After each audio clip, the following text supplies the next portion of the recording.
Hello दोस्त, नमस्ते, प्रणाम। मैं आपकी मंजू और स्वागत करती हूँ सुनील सुहाना म्यूजिक चैनल में। सुनील सुहाना म्यूजिक चैनल में आप सबका स्वागत है। सब कैसे हैं कमेंट करके जरूर बताइएगा। आइए खुशबू रानी और सुनील भाई के साथ में आप सबके बीच में अवधि का एक बहुत ही चुटकुला गीत खुशबू रानी के साथ में, जो कि मंजू मनी ऑफिशियल में आप ढूंढेंगे तो म्यूजिक के साथ पाएंगे। कि बिजली बत्ती कई रोशनिया हमारे डेरिया लागना, बिजली बत्ती कई रोशनिया हमारे डेरिया लागना। सासु आई निहुरी निहुरी हम जानी कुकुरिया हमारे डेरिया लागना। सासु आई निहुरी निहुरी हम जानी कुकुरिया हमारे डेरिया लागना, हमारे डेरिया लागना।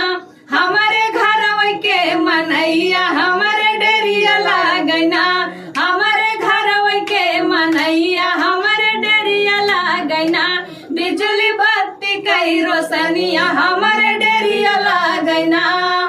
जेठनिया आई निहुरी निहुरी हम जानी बिलरिया हमारे डेरिया लागना। जेठनिया आई निहुरी निहुरी हम जानी बिलरिया हमारे डेरिया लागना, हमारे डेरिया लागना। हमारे घर के मनैया हमारे डेरिया लागना, हमारे घर के मनैया हमारे डेरिया लागना।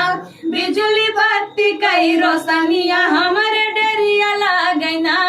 ननदिया निहुरी निहुरी हम जानी चटनिया हमारे डेरिया लागना। ननदिया निहुरी निहुरी हम जानी चटनिया हमारे डेरिया लागना, हमारे डेरिया लागना। हमारे घर के मनैया हमारे डेरिया लागना, हमारे घर के मनैया